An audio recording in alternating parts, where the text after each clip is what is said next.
Temurah Daf Yud Ches. Today we're going to discuss all the karbanos, what the halacha status is with their offspring and Temurah, whether or not you could put them on the mizbech. We'll start with shlomim.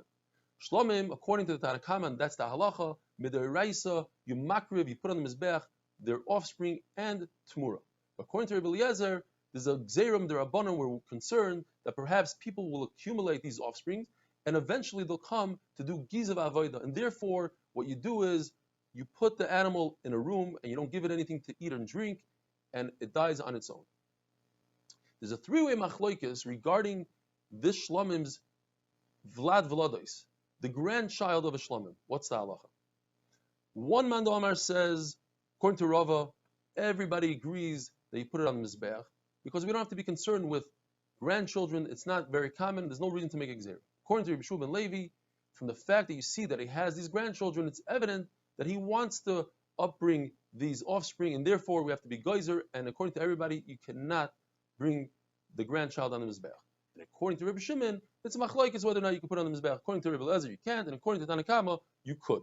Rabbi Pappas testified that he had a cow that was shlomim, and he brought it on Pesach as a korban, and the offspring of this cow was brought on the Chag.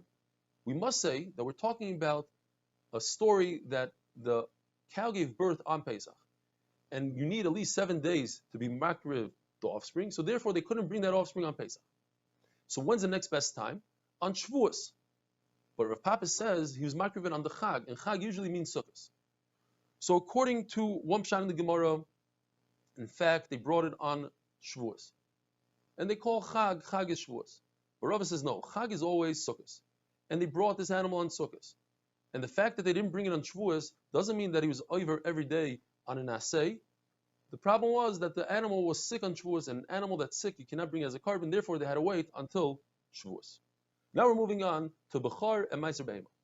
Bechar, as we know, is a male. So male can have offspring, so we're not going to be discussing the offspring of a Bechar.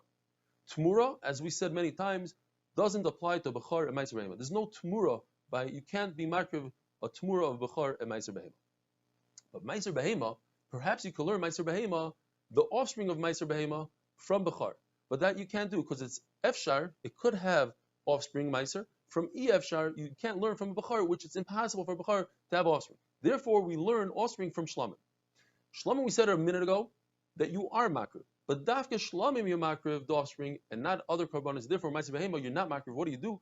Yira, you let it graze until it befalls a mum. Then the owner himself can eat it. Now we're moving on to Taida.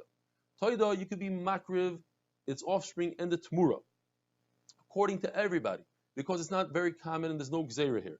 And the halacha is, if your Taida was lost and you designated a second Taida instead of the first one, and then you found the first one, the halacha is you could be makriv either A or B, either one. And whichever one you makriv, you give the lachmi Taida, the breads of the Taida. But the other ones, you makriv as a shlomim, but you don't bring breads. And now we're going to move on to Oila. Oila, its Temurah is just like it. You makriv it as a korban. Oila is a zachar, it cannot have offspring. But what you could do is, somebody by mistake can designate a female animal as an Oila, and therefore we have a concern with her offspring. That one that you mafresh, what's the halacha with the offspring? According to Rabbi Eliezer, you could be makriv it because we find the concept of nekeva by a Oila, by a bird Oila. So therefore you're able to be makriv. According to Chachamim, Raya, you let it graze and befall a mum. This animal that's Temurah, that gave birth, according to Rabbi Chana, if you were mafresh, it has the same halacha as somebody that was mafresh in a cave, and that we said is machlokes between Rava and Chachamim.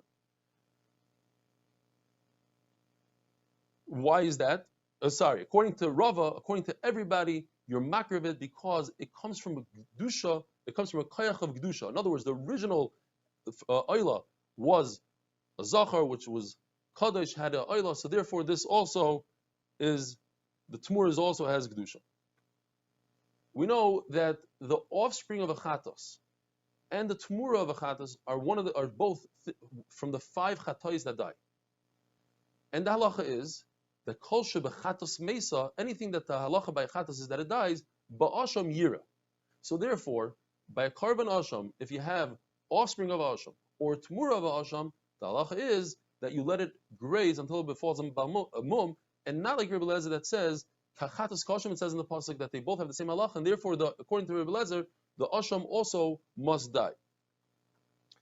If he was over and he's makriv the asham that was supposed to go out to graze, instead he was makriv it, depends.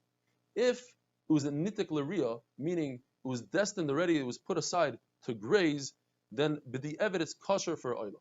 But if it wasn't put yet on the side to graze, then it's possible because it says asham hu. What do you do with the money of an asham? The halacha is it goes to an oila. But what kind of oila? According to Chachamim, it goes to oilas tzibur. According to Rebbe Lazar, it goes to oilas yachid. There's a machlokes amoraim in Rebbe Lazar.